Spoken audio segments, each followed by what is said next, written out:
diría Foucault, el hombre es un pliegue en el orden de las cosas, somos una cosa. Yo creo que es un pliegue porque tiene conciencia.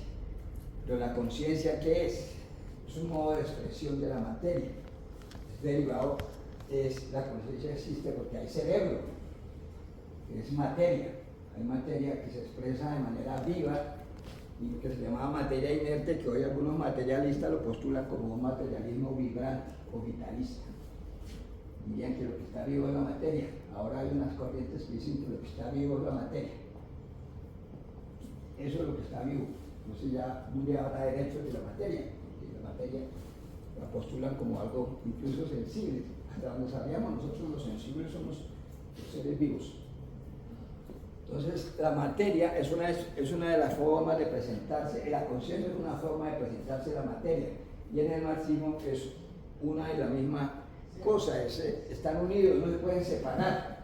Nosotros pensamos y conocemos porque somos materia y estamos en el mundo, somos parte de la estructuración material del mundo. Entonces es de manera epistemológica que se distingue qué es primero y qué es segundo, pero es en cuanto a la epistemología, tomar distancia. Pero en el mundo estamos porque somos materia. La conciencia es una expresión, un lado de mirar la materia, somos materia.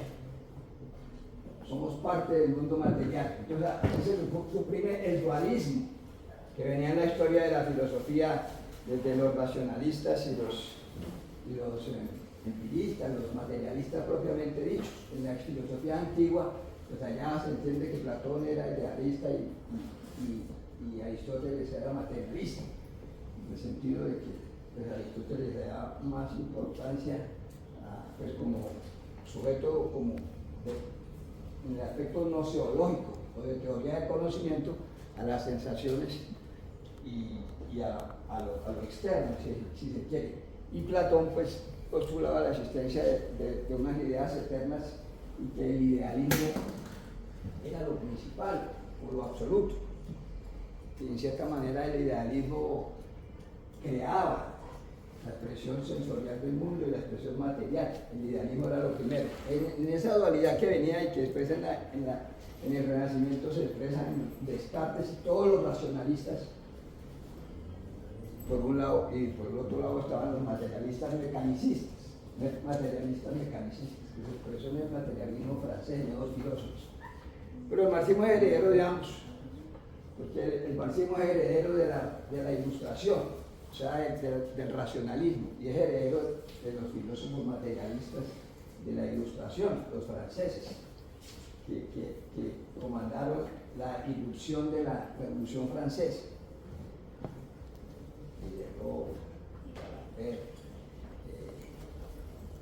todos estos, los franceses, las dos corrientes.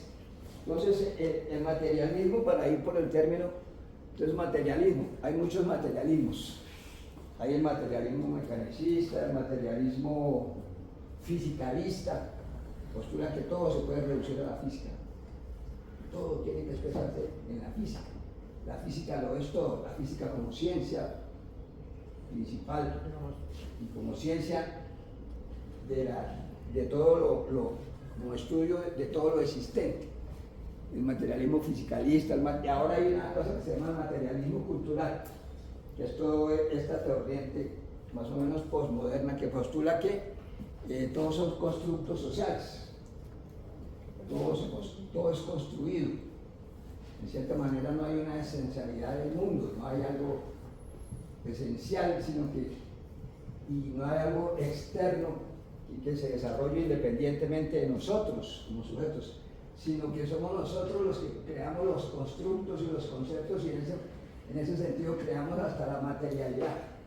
Es todo este materialismo cultural, y últimamente pues toda esta postura culturalista, relativista, que es lo que por ejemplo Trump ataca, y sobre lo que hizo su campaña y gran parte ganó, atacando todas las expresiones del liberalismo y de la identidad, todas estas luchas por las cuestiones relativas del género, de la mujer, de toda esa segmentación de sectores, donde todas las cosas, por ejemplo la cuestión del género, dirán que son constructos sociales.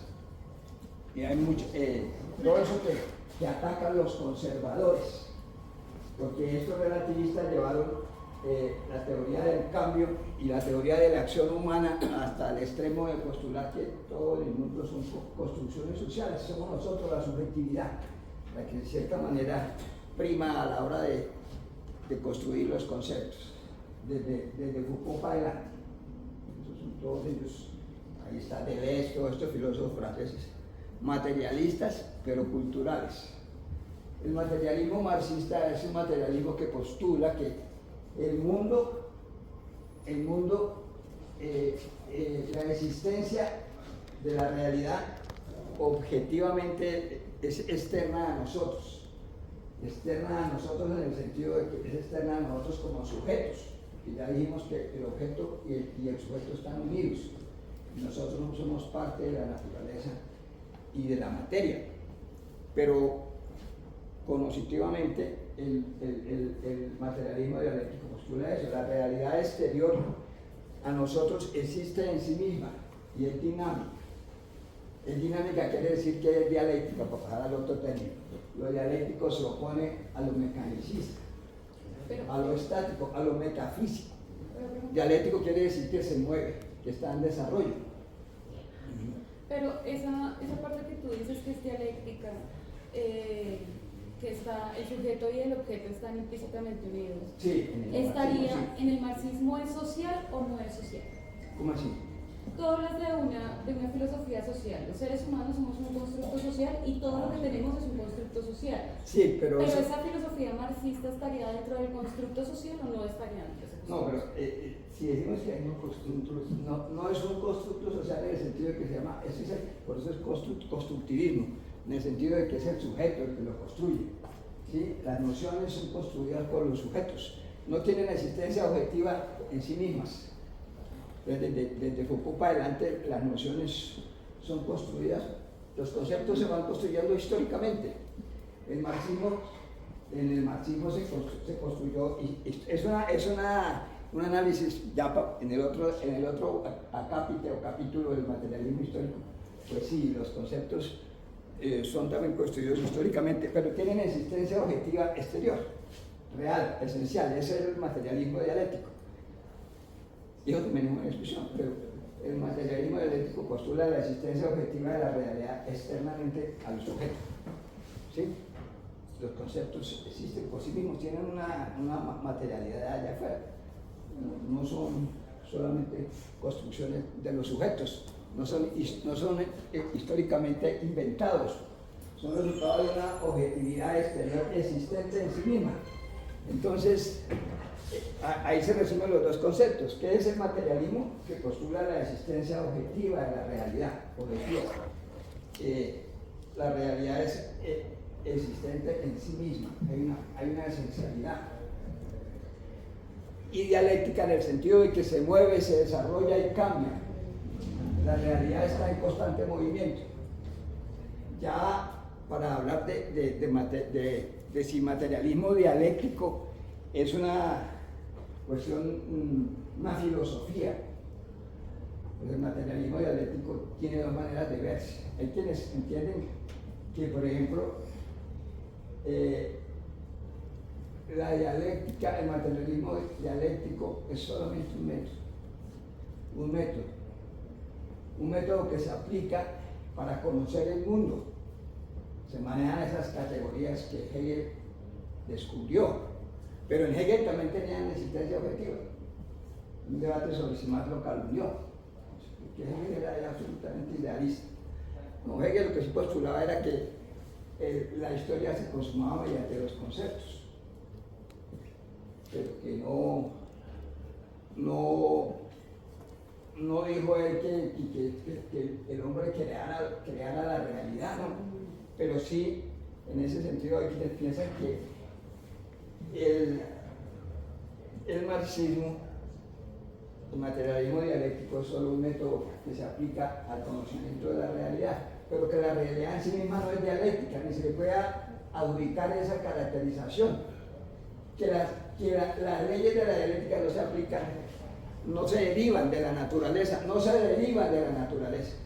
sino que la eléctrica es solo un método que está en Hegel y que Marx cogió y lo aplicó al estudio de la sociedad, pero que no se le puede absolutizar al estudio de la naturaleza. Eso fue una cuestión de Engels. Engels fue el que postuló que la realidad se movía con categorías dialécticas, pero que la realidad en sí misma no se comporta así. Lo cierto es que Engels en la dialéctica de la naturaleza coge la ciencia de la época y la recapitula y pone ejemplos de cómo sí, el estudio de la química, de la física demostraban que esos comportamientos de la naturaleza eran dialécticos, que la naturaleza se movía de manera dialéctica. Dialéctica, ¿qué quiere decir?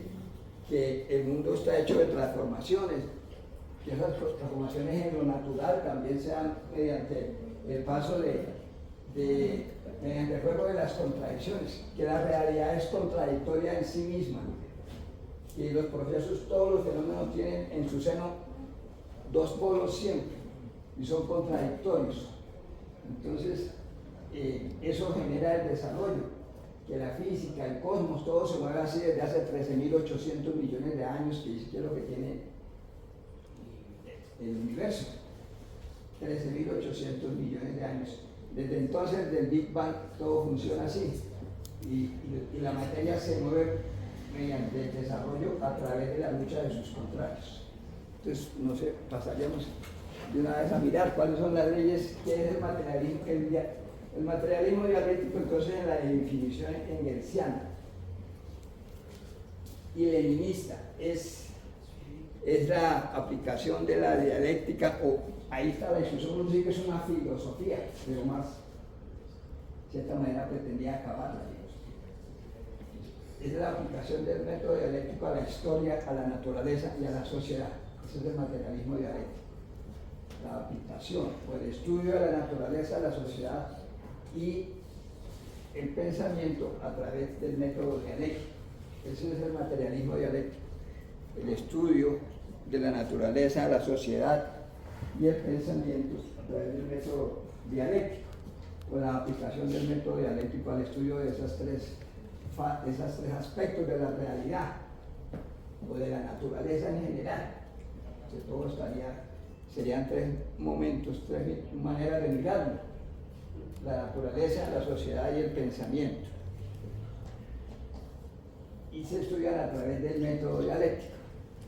¿Qué es? Y el método dialéctico proporciona ¿qué? Al mecanicismo, a la metafísica, que consideraba que las categorías eran fijas, que el mundo era estable. Llegó Hegel y entonces Hegel postuló que el mundo está en constante movimiento, constante transformación, es dinámico, es dinámico, es opuesto a lo dialéctico, es igual a lo dinámico, opuesto a lo estático, a lo inmutable. Allá en Grecia estaba la discusión entre Parménides y Heráclito. Eso decía, el mundo era solamente estable, estático, o era cambiante, contradictorio. Y entonces, ahí está la primera contradicción. En esos tres aspectos sobre aplicación del materialismo dialéctico, se hace mediante unas leyes. Son las leyes más generales del universo, dice Engels. El materialismo dialéctico son las leyes más generales del movimiento de la materia.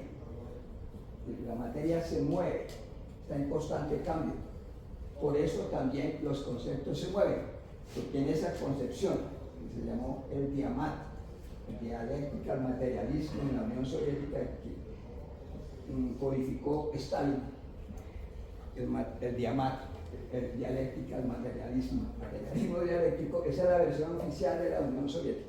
Y ahí, entonces, como la materia está en constante movimiento, como las leyes de la dialéctica se cumplen en todo el universo, los conceptos también están en constante movimiento, porque los conceptos se construyen, son el reflejo de la materialidad. Como decía una vez Marcelo, para la política hay que moverse para poder ver, para poder conocer. las cosas desde diferentes posiciones que ven de diferente manera. Entonces viene la aplicación de las leyes de la dialéctica. Stalin decía que el materialismo dialéctico es la aplicación de las leyes, es la aplicación de la dialéctica a la naturaleza, y que el materialismo histórico era la aplicación de la dialéctica a la historia. Pues, eso es una manera de presentarlo, y Stalin decía, y así es, así es él. Y entonces Cristo dice, no, eso no es así, eso no es así. Así no, pero esquemáticamente es así, así está definido. Aplicación de las leyes de la dialéctica a la naturaleza, el materialismo dialéctico, a la historia de la sociedad, el materialismo histórico. Y entonces, ¿cuáles son las tres leyes de la dialéctica? Hay tres leyes allá en Hegel, que es el fundador ya sistematizador de esta lógica dialéctica que venía desde antiguo, pero él es el que la vuelve una lógica. Y los griegos eso todavía no estaba así. Entonces son las tres leyes. La ley de la identidad y la lucha de los contrarios. Toda la realidad está compuesta de bipolaridades, siempre van como en parejas. Y hay una identidad y hay a la vez una lucha, una contradicción interna en todos los fenómenos. Esa es la primera ley. Todo se mueve por la contradicción interna de las cosas. Todo, de ahí viene el desarrollo. Y todo está en movimiento.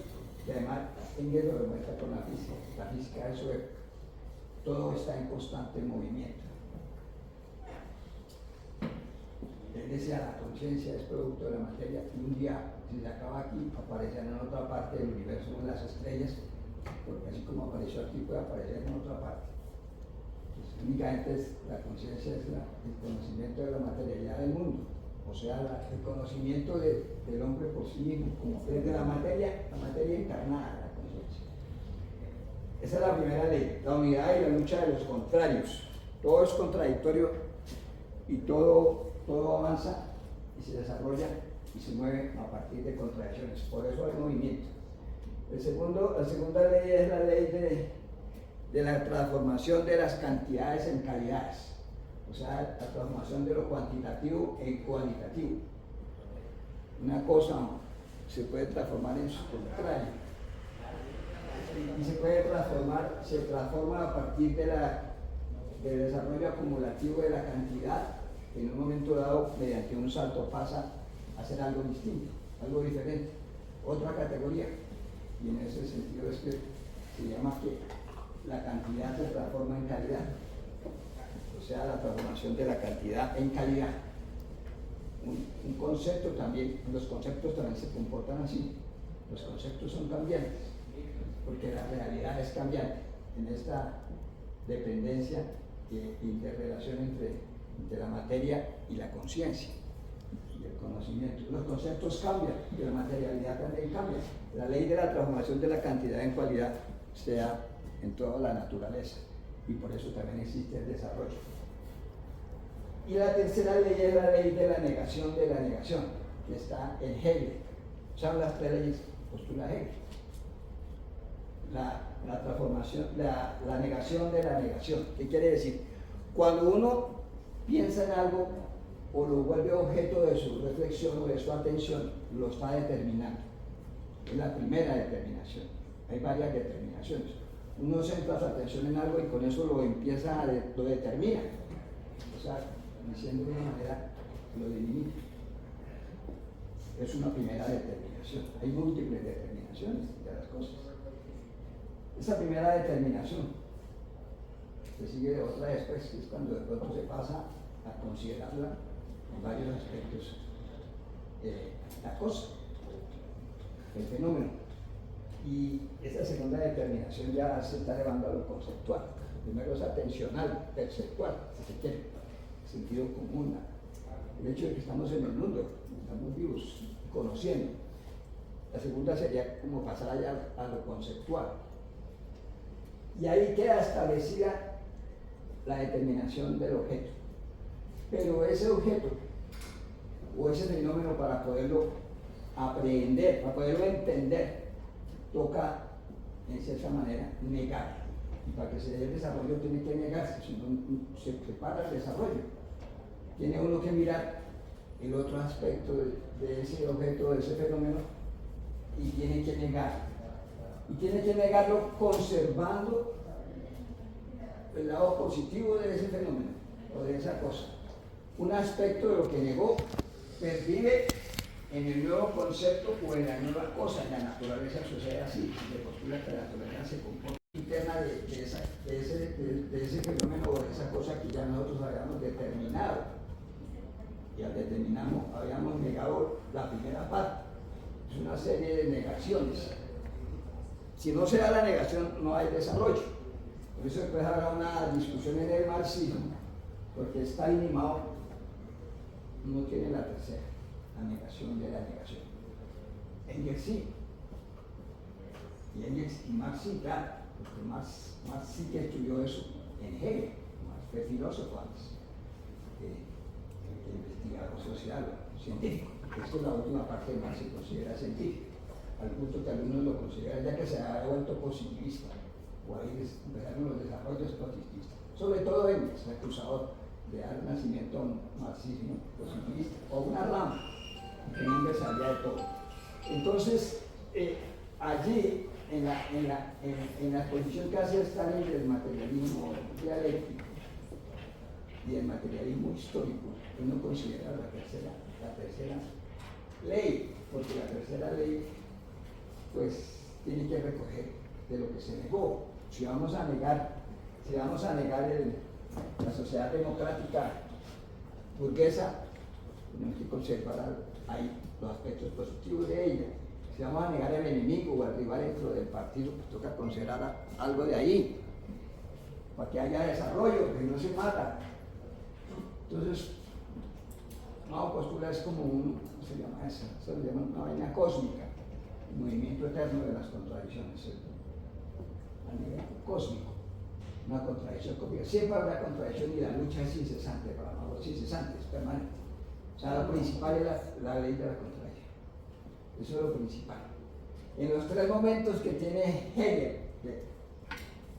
tesis, antítesis y síntesis, es eso, la primera determinación, la negación con las contradicciones, la antítesis, y la síntesis, que sería la identidad de los contrarios en el tercer momento, la negación de la negación, cuando negamos lo que habíamos negado, cuando damos cabida al desarrollo. Entonces, ese tercer momento para Mao siempre es más importante, es la contradicción, es eterna. Para Mao las contradicciones nunca se terminan. Claro, nunca se terminan como método y como la naturaleza no se terminan, pero los procesos se sintetizan en algún momento. Y si uno es consciente de la ley, pues tenía que sintetizarse. Por eso algunos dicen que Mao lo sintetizó la derecha. Los teóricos, los representantes de la teoría de las fuerzas productivas, la palabra política del materialismo histórico. En China había una discusión entre los partidarios de la teoría de las fuerzas productivas y los partidarios de los que preferían las relaciones de producción como lo más importante, que era Mao. Pues había que pasar a unas nuevas relaciones de producción, al socialismo, había que pasar aún en condiciones de relativo atraso de las fuerzas productivas como era la China de los años 50, comienzos de los 60, un atraso de las fuerzas productivas, pero había la condición necesaria que era que la existencia del partido, la existencia ya de la proletarización, porque estaban acabando el campesinado, y había condiciones para pasar, y había la voluntad, se me acusaba de voluntarismo, había la conciencia, existía la necesidad ya por lo menos teórica en el partido y en Mao de pasar al socialismo. Los otros decían no, porque todavía falta desarrollar las fuerzas productivas. Entonces esa discusión se dio, entonces algunos dicen Mao fue sintetizado por las fuerzas productivas, lo sintetizaron, porque lo conservaron. Y allá Deng Xiaoping dijo 50% de aciertos, 50% de errores. No lo bajamos de la plaza Tiananmen, que es el que guía nuestro desarrollo como nación. Bueno, nación, ya no quedó el internacionalismo tanto, pero sí, seguimos en la revolución democrática, no es hora de acabarla todavía, la nueva democracia, que es la contribución de Mao, ya como síntesis, como concepto, la nueva democracia es un concepto que Mao sistematizó, ya estaba en Lenin, en la teoría de la NEP. Cuando Lenin dijo, hagamos un alto, porque está muy jodido el comunismo de guerra y vamos a avanzar a recuperar los niveles de producción de antes del comunismo de guerra, de antes de la revolución, porque después se cayó el comunismo de guerra y estaba asediada por 20 potencias de la Rusia soviética.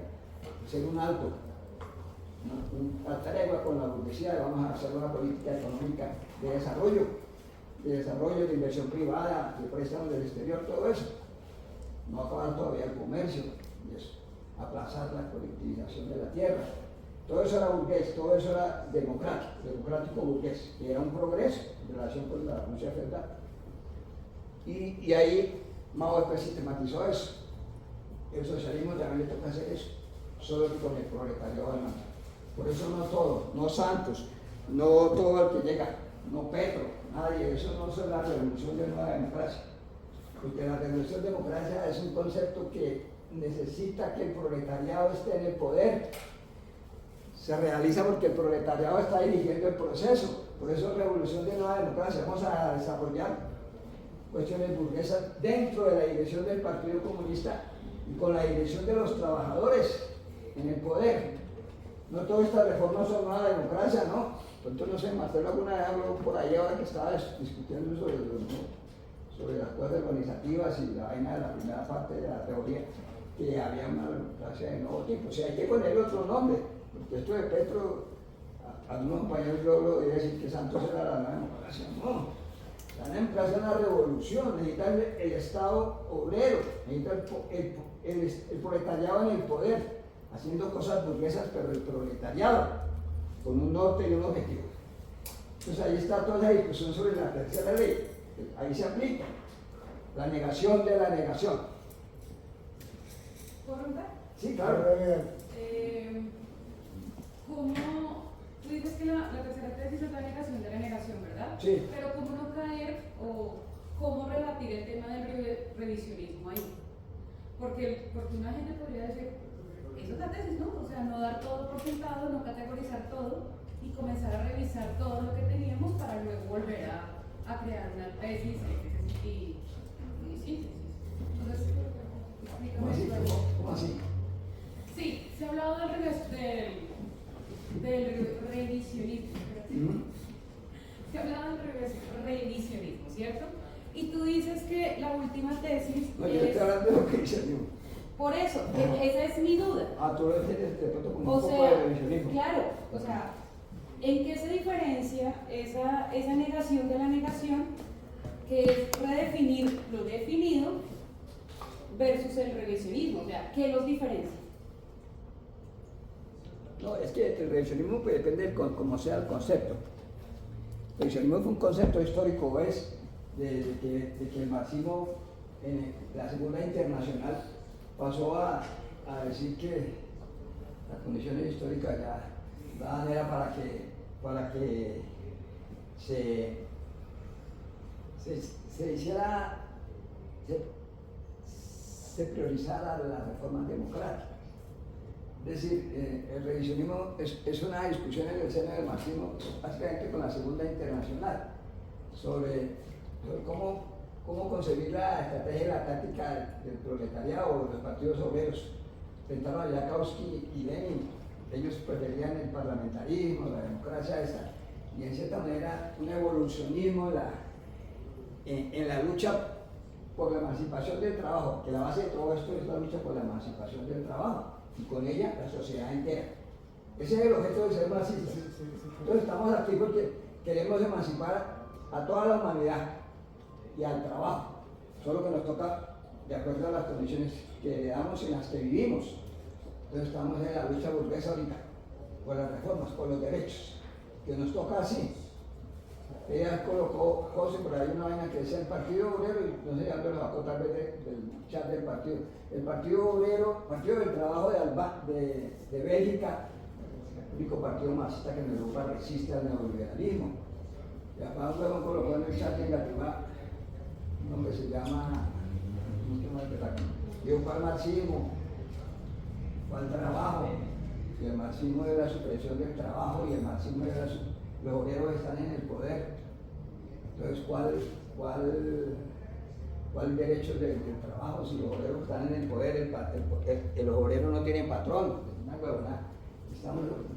Claro que estamos en el mundo del trabajo y seguirá existiendo en el comunismo incluso, seguirá habiendo trabajo, por mucho que más lo ejemplificara como que será una situación en la que en la mañana seremos poetas, por la tarde artistas, por la noche.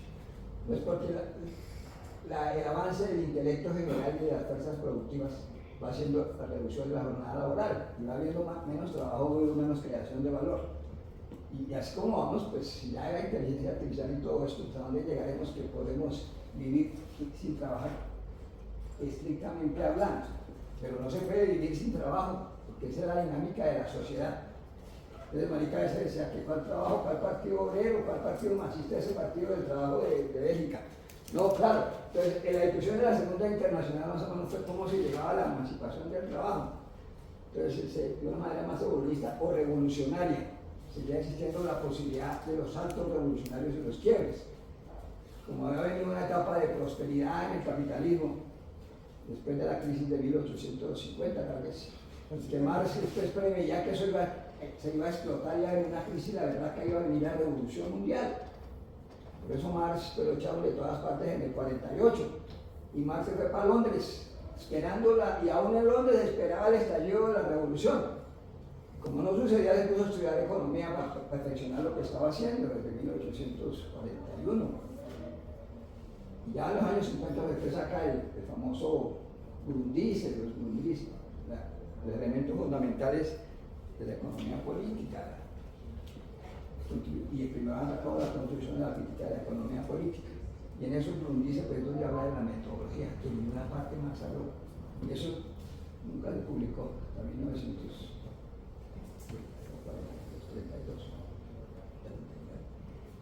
Y ahí Marx está esperando la revolución europea, los obreros que se eran organizados, porque él los organizaba. Por eso no podía entregar los manuscritos que se comprometía, porque él estaba en la lucha práctica. Si alguien hizo práctica fue Marx, porque además él creía en la práctica, que de eso vamos a hablar hoy. Entonces, ¿qué pasó? Que no hubo revolución.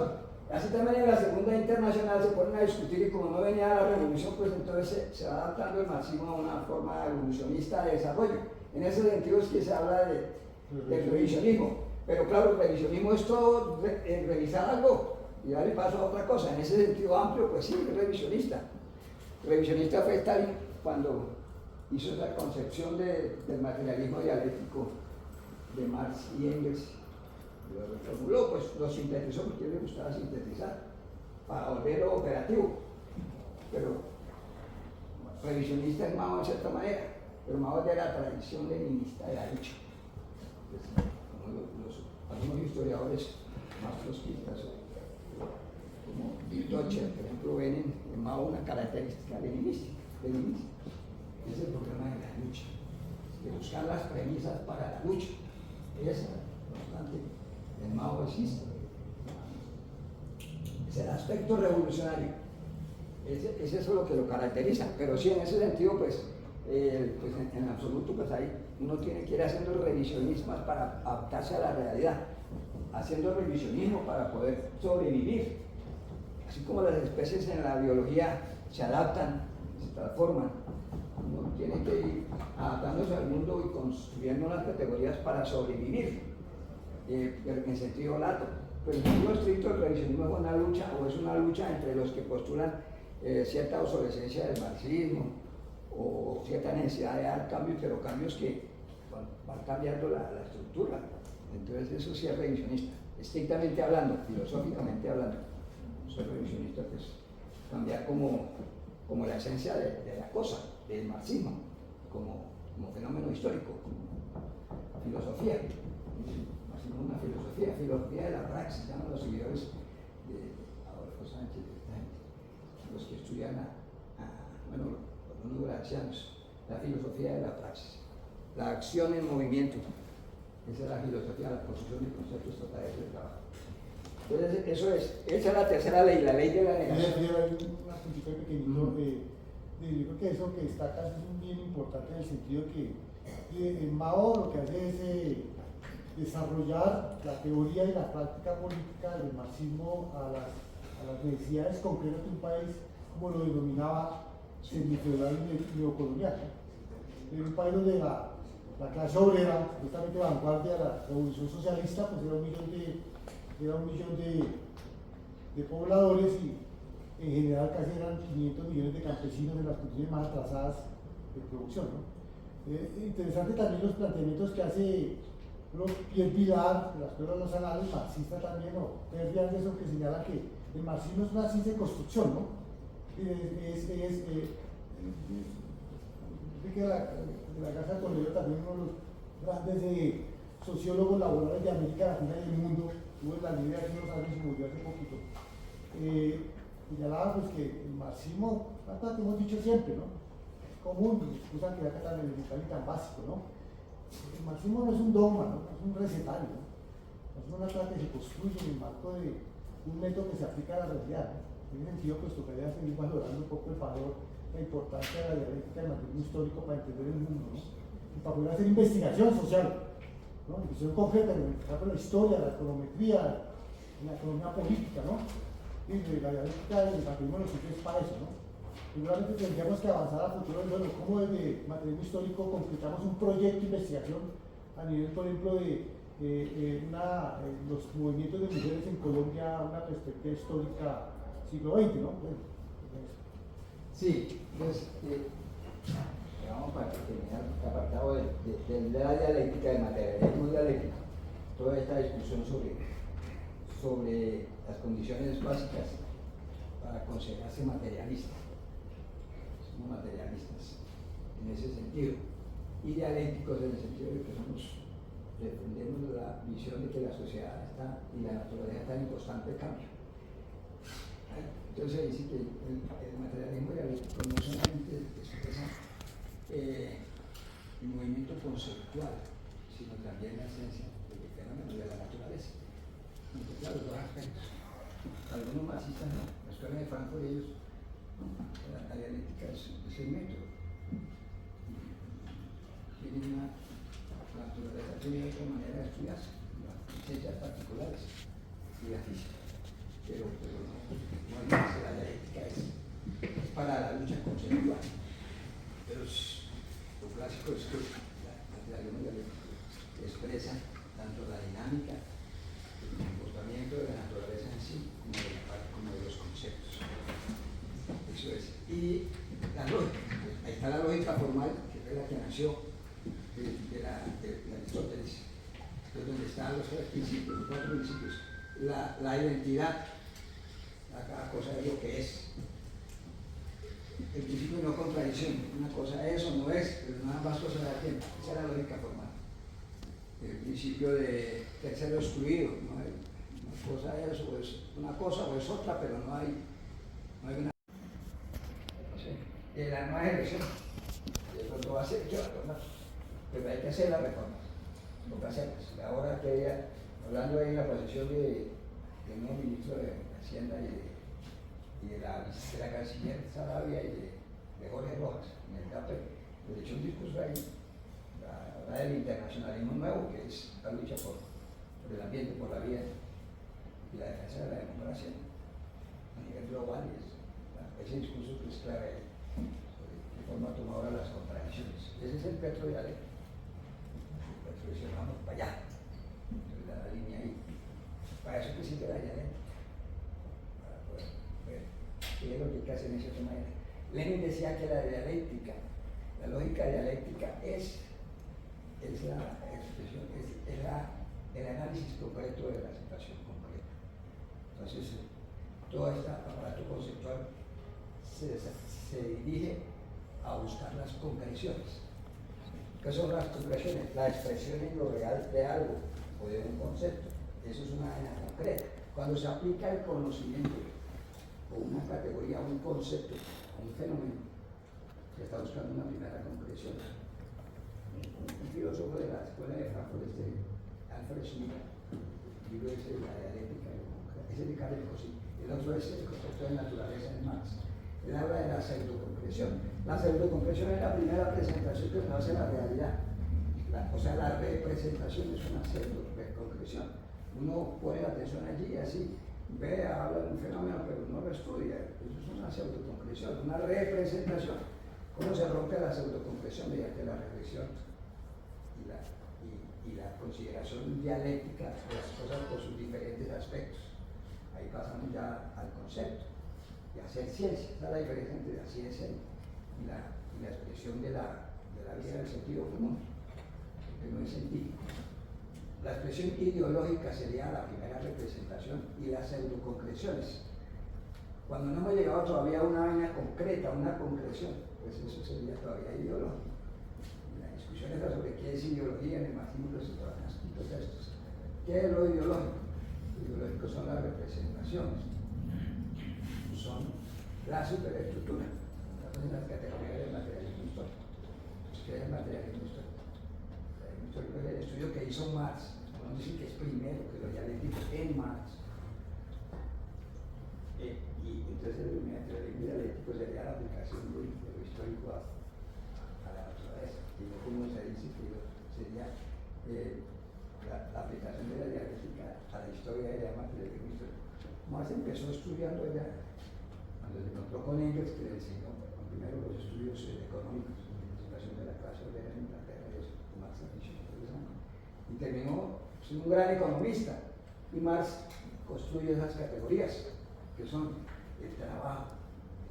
Entonces Marx dirá con los que dicen sum ergo cogito, total al racionalismo, cogito ergo sum, pienso luego existo. No es pienso y luego existo, porque alguna gente lo dice, sino pienso, entonces existo. Pienso, cogito ergo sum. Aquí nosotros somos ese sum ergo cogito. O sea, existimos, luego razonamos. Entonces aquí es la riqueza. Entonces Marx empieza a estudiar allá las categorías, estudia el trabajo, las relaciones de producción, las fuerzas productivas, el modo de producción, esas son las categorías. El trabajo como característica general. Más en cuenta que el trabajo ha existido en todas las épocas, en todas las historias. Las relaciones de producción empiezan a existir a partir de que queda un excedente y ha avanzado cierta tecnología primitiva para que la sociedad produzca ya algo de lo que se apropia menos. Y empieza lo que sería la división de la sociedad en clases y el intercambio. Después más estudiará el modo de producción. Bueno, las fuerzas productivas, el desarrollo de la tecnología de la historia. Y el modo de producción, que es ya cómo se organiza esta relación entre relaciones de producción y instrumentos de trabajo, medios de trabajo, en algo que se llama el modo de producción, las relaciones de propiedad. Las relaciones de propiedad, o sea, las relaciones de producción. Y las fuerzas productivas, o sea, la tecnología, los instrumentos, los medios de trabajo, todo eso se van organizando de un modo que se da lugar a una cosa que se llama el modo de producción. ¿Cómo es que la sociedad produce lo necesario para mantenerse? Ese es el modo de producción. Entonces Marx hace su famosa frase, que es la que define el materialismo histórico. Desde siempre los hombres han entrado para producir los medios necesarios para su existencia. Los hombres entran en determinadas relaciones de producción. Esas relaciones de producción se relacionan con las fuerzas productivas y llega un momento dado en que chocan y entran en contradicción. Se abre una etapa de revolución social y eso es lo que permite el desarrollo social. Y en eso nos basamos para decir que un día llegaremos a una etapa en que las relaciones de producción cambiaron y eso que empezó cuando empezó la división del trabajo deberá dar campo a que venga una sociedad donde ya no será así. Pero Marx no es profeta, pensaba que lo considerara así, ni hablaba sobre el futuro. Solamente para un texto hablaba algo sobre el futuro, que es en ese. No hablaba del futuro, y ellos todavía peor. Entonces decían, nosotros no somos idealistas, entonces uno pensará que ahí está negando la conciencia o el espíritu, o los ideales políticos, no. Es que no somos idealistas en el sentido de que no luchamos por algo, por no hacemos planes ni nada, sino decía Engels, por eso era un poco positivista, aplicamos el resultado de nuestras investigaciones científicas a la práctica social de la lucha política. Somos científicos, el Engels científico, el antiuso, la dialéctica de la naturaleza, el socialismo utópico, el socialismo científico. Y eso fue publicado cuando Marx todavía vivía. Entonces Marx no le dijo que no. Los que dicen, no, es que Engels es el positivista, y es el cientifista, y el del materialismo dialéctico. Y Marx no, es el materialista histórico, y el científico social. Eso es de Engels, esa otra vaina, pero eso lo publicó Engels cuando Marx vivía. Imagino que el Pérez redundantes lo construyeron, pero Marx, Engels es el que lo publica. Y eso, las categorías, el modo de producción, las relaciones de producción, las fuerzas productivas, el trabajo, son las categorías del materialismo histórico. Y lo que postulan ellos es que cuando se creó una condición, la clase obrera, cuando la sociedad salió de la etapa en que los hombres no tenían derecho, no existían como sujetos. Vinieron los 5 modos de producción, la sociedad antigua, la sociedad esclavista, el feudalismo, el capitalismo, el socialismo. Hay un apartado especial para el estudio de la sociedad antigua. Ahí en estos últimos textos, la sociedad antigua, como se caracteriza, pues en general son las relaciones con el modo de apropiación, con las relaciones de propiedad. Esas relaciones de producción entran en contradicción con las fuerzas productivas y se abre una etapa de revolución social. Nosotros trabajamos por eso, porque haya una revolución, porque necesitamos liberar el trabajo de esa coerción, de esa imposición, de que haya quien se apropie del producto. El trabajador, que en el feudalismo era dueño de su producto, fue expropiado. ¿Cómo se expropió? Mediante la violencia en Inglaterra. Eso más dice, el capital vino al mundo chorreando sangre por todos los poros, porque para que existiera capitalismo tuvo que haber primero una desposesión de la comunidad agrícola, de la comunidad rural, y la apropiación de la tierra, que era la que rentaba en el feudalismo. Ahora, esas personas desplazadas del campo se vinieron a las ciudades en Inglaterra y nació la industria del algodón, la máquina de vapor, por eso coexistió eso, nació la clase obrera y nació el socialismo, las teorías socialistas, el marxismo basado en la contribución en la postulación de la clase obrera como clase que va a liberar a la sociedad de la tiranía del esclavismo capitalista. En el capitalismo, el obrero es desposeído en el sentido de que su trabajo, que es la otra categoría, la fuerza de trabajo. Y la categoría principal que dice Marx lo dice, porque es ahí donde lo dice. Más en la discusión sobre la metodología que da ahí y que no se publicó, él no la publicó en la contribución, tenía una introducción escrita y cuando la mandó a la imprenta no publicó la introducción, porque en la introducción está toda la cuestión metodológica, donde él discute cómo va a presentar ese proyecto, que es el mismo del capital, cómo es que va a hacer, entonces él dice qué es lo que va a hacer, si partimos de lo concreto o de lo abstracto. Sabemos que el conocimiento va a ser por lo concreto primero, nos fijamos en una categoría, la determinamos y vamos elevando hacia lo abstracto, hacia una ley más general. Pero entonces más distingue entre el método de investigación y el método de exposición. Una cosa es investigar y otra cosa es exponer el resultado de la investigación. Y en la exposición ya toca partir de lo más abstracto. Y finalmente Marx planteará que su categoría es la mercancía. Para el estudio del capitalismo, pues es la mercancía, porque el capitalismo es la absolutización de la mercancía, todo se convirtió en mercancía.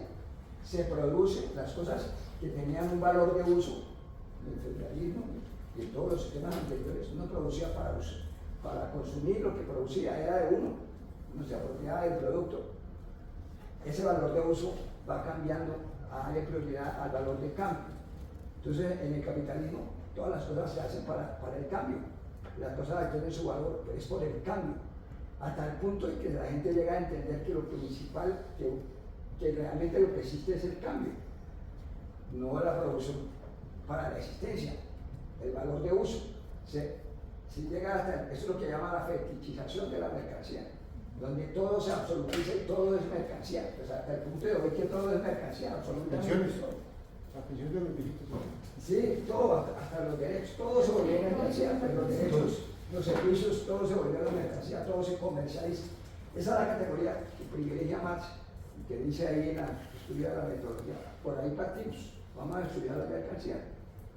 Marx mete después un estudio sobre las clases sociales que no pudo hacer finalmente, pero ahí están como los comienzos de la vaina. Cuando Marx descubre, después de que no viene la revolución, y que el electorado europeo, después de una revolución, van a elecciones y vota por la derecha, por el Partido del Orden, por los conservadores, y viene toda la contrarrevolución. ¿Qué pasó? En la lucha de clases en Francia, y en el 18 Brumario y Luis Bonaparte, esos son dos textos clásicos, y uno debe leer, porque ahí está más se entiende lo que pasó. Entonces ahí entra el estudio de las cuestiones ideológicas, de lo que está, la base, las relaciones de producción y las relaciones de propiedad, las relaciones de producción y las fuerzas productivas, la tecnología son la base. Y sobre eso se levanta una estructura. Se levanta como si nosotros fuera derivado secundario. No, es una sola unidad. La base y la superestructura son una unidad dinámica. Pero no es que sea una primero, no. Lo que pasa es que el hombre, al transformar la naturaleza y producir para vivir, se transforma a sí mismo y se crea como sujeto. En los manuscritos del 44 eso es lo que estudia Marx, la creación del sujeto y la alienación del sujeto mediante el problema del trabajo y la expropiación que sufre de la fuerza productiva del hombre como creador de valor. Eso es el 44. Y en el 57, pues Marx ya analiza lo que va a ser el sistema capitalista en sí y su posible desarrollo, mirando las contradicciones que hay ahí y los cambios que ha sufrido la producción en esa época. Pero es allá en esos textos de la lucha de clases en Francia, el 18 Brumario, donde Marx empieza a estudiar la superestructura. ¿Cómo es así? ¿Por qué la gente votó así? ¿Por qué votaron por el partido de los conservadores después de una revuelta? Si lo que seguía era más revolución, porque no estaba concluida. Y no, ahí viene el estudio de la ideología, que será una vertiente que tomará el marxismo. Bien. Eso es. De todos modos, vamos a dar unos 5 minutos para una pausa activa. No. Aprovechar antes de la pausa para saludar al compañero Fernando Ramírez. No, con el tacto y lo de hoy, ¿cierto? Pero podrían ser cedidos a una biblioteca del partido. Sí, vamos a decir, voy a decir, hablamos unos, pero no. Pero entonces, compañero Fidel, rematamos. ¿Dónde que no? Para terminar, que desea terminar aquí. Como una síntesis de los puntos clave de cómo la. Entonces, coger los elementos, no es repetir la la fuerza. No es repetir la charla. regresar sobre el problema de la esencia y el fenómeno, una categoría de ley. ¿Cuál es la discusión ahí en el marxismo? El marxismo postula que eso sirve para después ver qué es lo biológico. Postula la existencia de esas dos categorías, la esencia y el fenómeno. El fenómeno es la presentación de la esencia, pero existe la esencia. Pero lo fenoménico es la apariencia, o sea, la cosa que todavía no ha sido considerada y determinada por el pensamiento. Eso es lo fenoménico, o lo fenomenológico. De lo que se trata es de entrar ahí para construir ciencia, ¿cierto? Pero hay esencialidades. Existe la materia, independientemente de nuestros sentidos. Ese es un postulado general del marxismo, que existe la materia. Y hay una esencia, lo que no existe es esa división tajante entre la cosa en sí y la cosa para nosotros, la cosa transformada. El marxismo postula en su teoría del conocimiento que sí se puede conocer. Lo que pasa es que el conocimiento es progresivo y hay cosas que todavía no son conocidas, pero se pueden conocer. No es agnóstico en ese sentido. La cosa en sí, la cosa está con nosotros. La cosa en sí, la cosa para nosotros. Buscar apropiarse de la cosa, hacer ciencia, ¿cierto? Entrar en el mundo de lo fenoménico, o sea, de la apariencia, que es como se nos presentan las cosas en la primera presentación que se nos hace. Todo está en principio en el mundo fenoménico. Nosotros vivimos en el fenómeno. Y a veces el fenómeno es lo que nos determina. Nunca logramos penetrar hacia algo ya producto de la reflexión o algo determinado, multideterminado incluso. Las diferentes determinaciones de un objeto o de un proceso. En eso vivimos. Y algunos que tienen la teoría de la ideología como falsa conciencia, pues dirán precisamente que, pero esa teoría esperará paso a que haya unos sectores positivistas. La falsa conciencia sería lo ideológico. Entonces todo sería la falsa conciencia. Entonces nos llegan a decir, no, eso no es científico. Todo es despachado como no científico, ideológico. Eso es lo que decían los neoliberales de toda la teoría social y el marxismo incluso. Pero no. Resulta que lo que pasa es que hay una primera determinación y hay pseudoconcreciones, pero hay concreciones. Y uno alcanza a hacer concreciones. De pronto no científicas estrictamente hablando. Pero ya, si uno se mueve en la práctica, porque otra característica del marxismo, del materialismo dialéctico histórico, más el materialismo histórico, es que la categoría principal para conocer el mundo es la práctica, es la experiencia sensorial que Marx postulaba en Feuerbach y que la alababa mucho.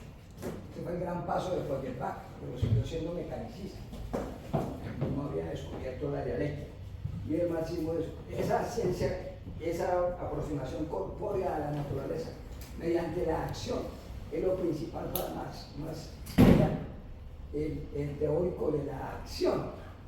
Y para conocer el mundo, para que el mundo dejara de ser escolástico, o sea, para que el mundo dejara de ser metafísico, para que nuestra acción pudiera ser científica, habría que relacionarse con la práctica. Entonces la práctica es un criterio. La práctica es el criterio que define la verdad, las verdades. Pero la verdad no es absolutamente relativa, como dicen los posmodernos, ¿cierto? Sino que hay conceptos que se establecen y tienen una consecuencia de que fueron derivados de la práctica, de la experiencia, de la acción. Por eso Marx levanta su edificio sobre la acción. Sobre la acción supera el empirismo, la sola relación con la experiencia, de manera contemplativa de pronto, y supera la metafísica, la escolástica y el idealismo, porque es a partir de la práctica. En ese sentido, las representaciones sí son construidas, pero no en el sentido de los positivistas, que prácticamente la teoría y el análisis conceptual crea las cosas. Ese ya es el supremo relativismo de los constructivistas posmodernos, porque hay un constructivismo realista que analiza la génesis y la estructura de los fenómenos, que es el de Piaget en ciencia social y en psicología. Y todos estos, hay un estructuralismo como el de Godelier, el antropólogo marxista. Entonces ellos postulan la existencia de unas estructuras que dan lugar a causalidad. Hay una causalidad, para volver a la categoría de la causa y el efecto, hay una causalidad que es estructural. Es un suceso que pasó hace tiempos, considerado hoy y analizado hoy, nos remite hacia el pasado y encontramos la causa pasada de esto que está sucediendo ahora. Pero antes tenemos que ya vivirlo primero y retrotraernos para encontrar la causa estructural de esto que está pasando. Es en la interrelación de los fenómenos que en la dialéctica suceden, donde se encuentra la causa de muchos fenómenos. Esa es una causalidad estructural. Lo que dicen, por ejemplo, la pobreza estructural, la causa estructural de tal fenómeno. Esa es la causalidad estructural. Y en Marx, en el Marx de los manuscritos, donde se habla de eso, de estructura y superestructura. Estaba buscando un video de Andrés Sariñán, recientemente, que hablaba de eso, como las relaciones de todo este mundo oligárquico, financiero, el capitalismo de ahora, da lugar a ese otro fenómeno que se mueve por las redes sociales, que es ese fenómeno de de la superestructura. Absolutamente, que a veces pasa a ser como si fuera lo realmente existente y lo otro fuera derivado. Vivimos en un mundo que está lo que habla Petro de la posesión de estos señores, donde el conocimiento se lo apropiaron los magnates, se lo apropió un tipo, Elon Musk, y en China un tipo. Ahí Petro habla, en China el Partido Comunista dijo, no puede ser que la red china sea de un solo tipo, sea privada, tiene que ser pública, tiene que ser de todos, servicio de los chinos. Y nosotros decimos, y la red debe ser al servicio de la humanidad. Y claro, los gringos se la apropiaron. Es un negocio de un tipo de un poder, ¿verdad? Está ahí, se llama Clinton, eso, Trump los puso a todos ahí, todos los magnates de las redes sociales, a Zuckerberg, a Mox y al otro, Zuckerberg, y al otro, ahí son tres tipos. Los dueños del mundo, los dueños de la superestructura. Y la superestructura es en la que vivimos. Son las representaciones de las cosas. Y a veces le damos la existencia, le regala eso, y causal de todo. Y eso es lo que nos gobierna. Eso es lo que hay que romper. ¿Cómo se rompe? Mediante la acción política. Mediante la acción política. Mediante la acción. Hay que moverse física y conceptualmente. Tanto que la conciencia es producto del movimiento. Entonces, hablábamos del doctor Ginás, un librito, se llama El cerebro del mito de yo, por ahí en el 2002, para pelear dentro de su rama contra los fisicalistas, los eliminativistas. Él cree que los qualias existen. ¿Qué son los qualias? O sea, el sentimiento, el dolor, las sensaciones, que son una cualidad que existe. Los materialistas eliminativistas o fisicalistas postulan que eso no existe. O sea, la conciencia siempre es derivada, pero no tiene existencia propia. Los cuales, los sentimientos, las sensaciones existen. Es un fenómeno digno de estudiarse. Pero el doctor Ginás, ¿qué pasa? Que no acepta la existencia, en cierta manera, fenoménica de algunas entidades, como por ejemplo el yo. Fenoménicamente existe un yo, porque existe un sujeto. Dice, no haya un centro del cerebro que es el que centraliza la información y nos hace pensar que nosotros somos seres autónomos, que nosotros somos sujetos, ¿no? Que está el cerebro trabajando en unión con las aferencias que le entran del mundo exterior, de la naturaleza, llegan al cerebro y allá hay un funcionamiento interno que es en cierta manera una especie de inatismo neuronal, unas estructuras cerebrales que procesan eso y llevan a creer la sensación de que nosotros somos seres autónomos y que hay un yo que gobierna, que soy yo el que estoy haciendo esto. No, eso está sucediendo y me lleva a la ilusión de que yo soy el centro de las decisiones. No existe. Pero fenoménicamente existe un yo, pues existe un sujeto. Esa es la diferencia de nosotros con los materialistas vulgares. Nosotros postulamos la existencia de la conciencia y la posibilidad de construir mediante la acción, mediante la práctica, la praxis, unas representaciones que nos guíen y nos gobiernan, nos dirigen, nos orientan para apropiarnos del mundo. Existe esa posibilidad y existe la medida en que liberemos la práctica social mediante la lucha de clases. Otra categoría en parte del materialismo histórico es la lucha de clases, la primordial, que es la que produce el desarrollo a partir de la división del trabajo. Allí nosotros, mediante la lucha de clases, mediante la acción política, en la lucha de clases que es total, ahí construimos unas representaciones más desarrolladas que las que uno hace alienado de la práctica. Por eso hay una ideología proletaria, porque los que dicen que la ideología solo es falsa conciencia, entonces no le queda la ideología del proletariado, la ideología del marxista, la ideología es también actuante sobre la realidad y sobre la estructura, sobre la acción, sobre el comportamiento de los seres humanos. Hay una ideología que parte de la acción sobre la práctica y las generalizaciones que se van haciendo sobre eso, por eso está la táctica, la estrategia en la política, porque hay una ideología que no es solo falta conciencia y fantasmagórica, que esa es la que en general gobierna el sentido común, pero nosotros construimos a través de la acción política una ideología de nuestra clase, y esa es con la que luchamos contra las otras clases, construyendo una ideología, en el proceso de apropiarnos del mundo. Entonces, el hombre, en el ejercicio de esta práctica social, que ya es un concepto de Mao, la lucha por la producción, la lucha de clases, la ciencia y la experimentación científica, las tres formas de práctica social, que postula Mao. Así es como conocemos el mundo y así es como nos orientamos en medio de en medio del mundo, de la lucha, la práctica social, la lucha de clases y la lucha y la experimentación científica. Esas son las tres categorías.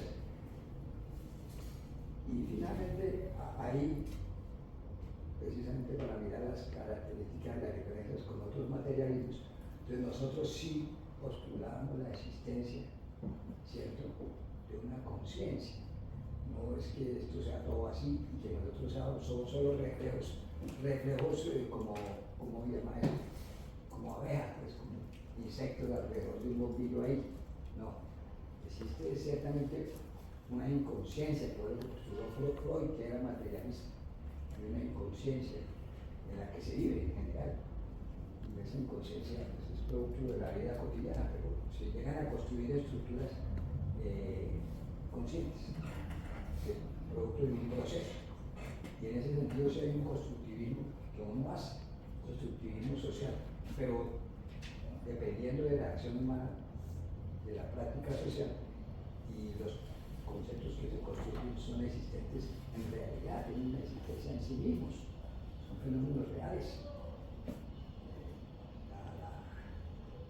La conciencia produce fenómenos reales, no es lo que dicen los relativistas culturales, que todo es que lo construimos, entonces podemos construir podemos manejar la materia, no es moldeable mediante los conceptos sociales históricos. Entonces, ya todo se volvió relativo. Se pueden establecer unos conceptos y unas categorías que son históricas, que cambian, pero que tienen existencia fenoménica real.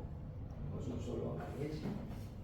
El sentido común sí lo es, pero se puede avanzar. Por eso el conocimiento avanza de lo simple a lo complejo. Y aunque partimos de las cuestiones concretas y nos elevamos al abstracto, para aprender un fenómeno tenemos que volver a lo concreto. Finalmente terminamos otra vez en lo concreto, pero ya determinado, multideterminado, ya examinado por todos los polos, por todas las aristas. Y esa sería ya, esa es la construcción de la ciencia. Porque eso nos distingue de los positivistas, para cuál es la construcción de la ciencia es solo las relaciones entre los hechos. Nosotros no, nosotros aceptamos el desarrollo y la génesis y la interrelacionalidad de los conceptos y construimos conceptos que tienen existencia real,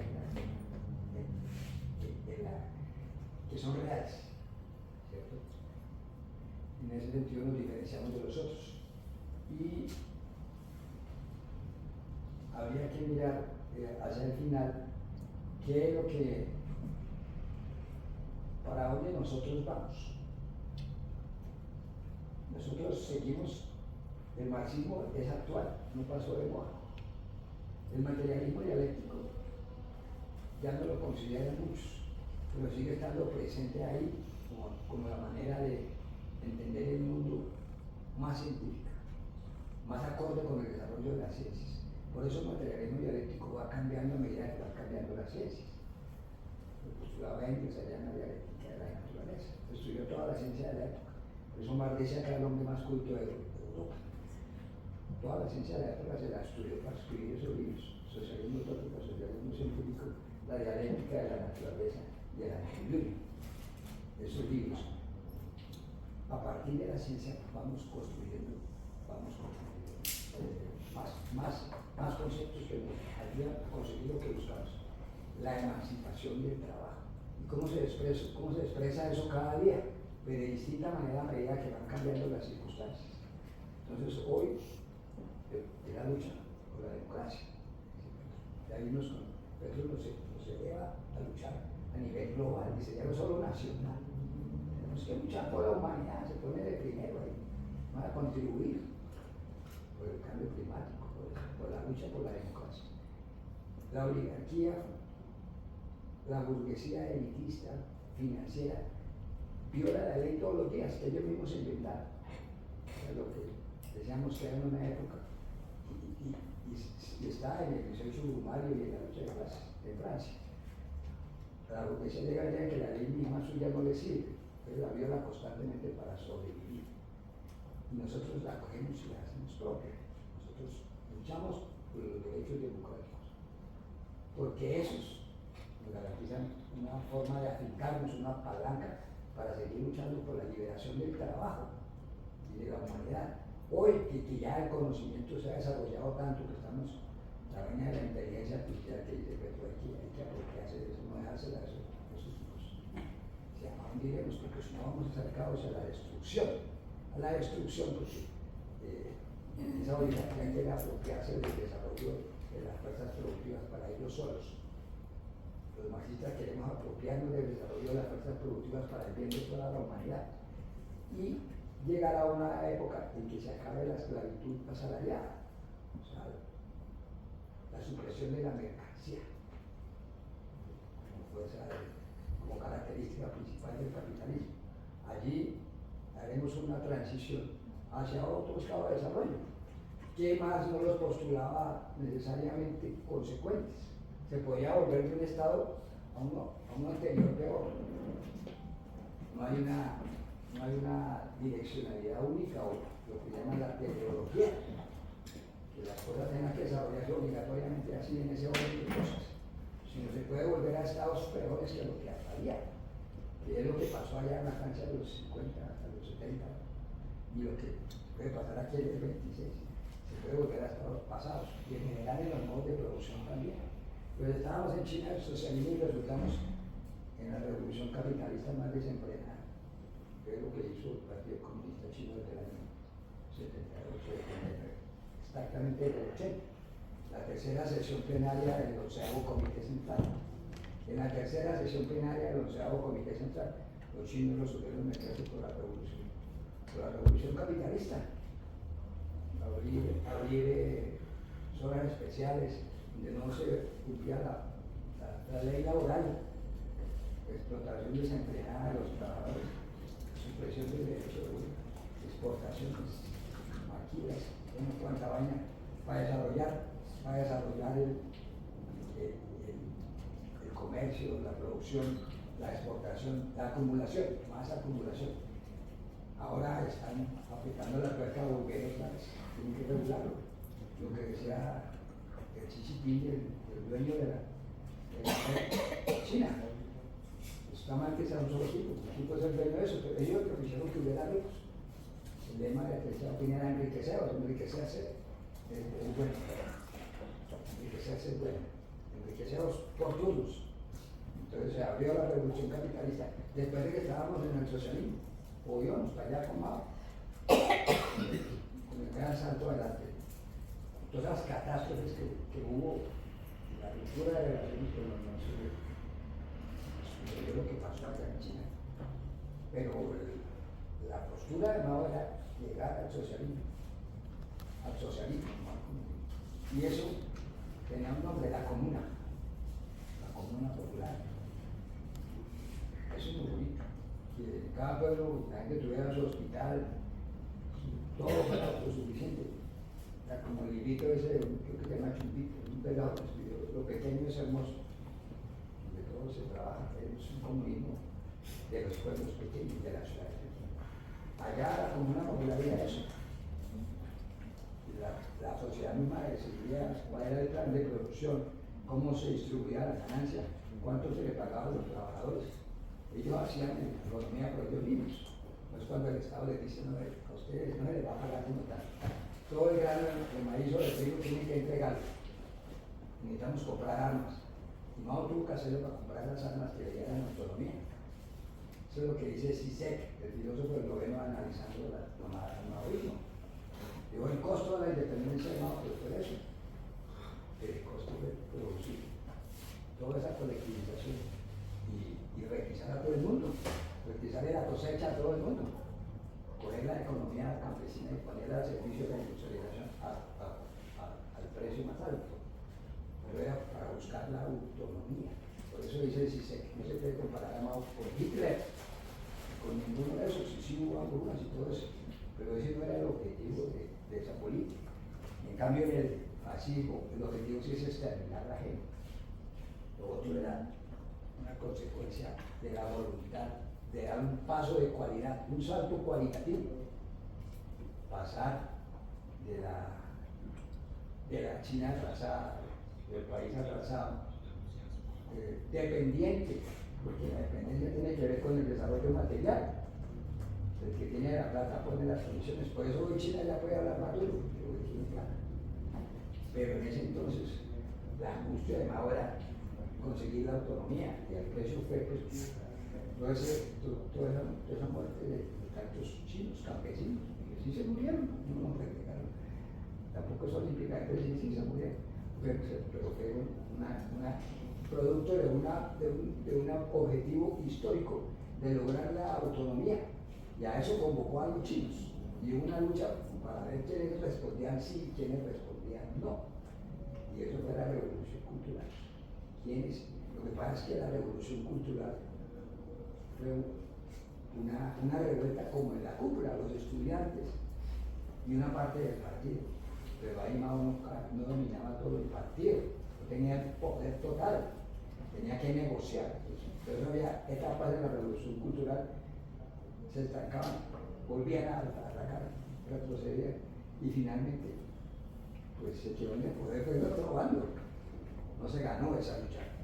Esa lucha era el socialismo, eran las comunas, era la independencia política y la independencia económica. Eso sí puede ser. Ahora estamos más cerca de eso. Entonces, ¿para dónde vamos? Lo hacemos en la lucha política. Nosotros lo que buscamos, yo pienso, es la generalización de la democracia. La consecución de la democracia plena. Ese sería como el objetivo de los marxistas. Y hacia allá vamos. Y tal vez, si uno puede pensar que sería el comunismo, sería la realización de la democracia plena. Eso sería. Ya la democracia no sería de una clase, ¿sí? No solo la representación del dominio de la burguesía en el aparato del Estado, sino la apropiación de los trabajadores de su propio producto y la administración y el gobierno de la sociedad por los trabajadores mismos. Pero para llegar allá tenemos que pasar por varios procesos, por muchas etapas y vincularnos a la lucha política, no hay de otra. Y esa lucha es zigzagueante y tiene que postularse de objetivos concretos y no más de los que se puedan hacer, como decía Marx en el manuscrito del 58, manuscritos. Decía, la sociedad solo emprende los objetivos que pueda desarrollar, no puede ir más allá. Ciertamente yo puse coto a las utopías, pero también sin proyección utópica no se mueve la cosa. Pero la sociedad se pone los objetivos que pueda desarrollar. Entonces en esa época había que hacer eso. Y hoy tenemos que hacer eso, la lucha por la democracia que está conculcada y que está en peligro de extinción, porque toda esta vaina de los oligarcas, del trumpismo y de la von der Leyen en Europa y esa gente, las élites financieras, pero lo que llevan es a que se conculquen los derechos de todo el mundo. Están en peligro y están como objetivo. Ya no se reconocen. Ya hay para los derechos. El mundo natural es el derechos. Entonces, la lucha política nos tiene que llevar allá,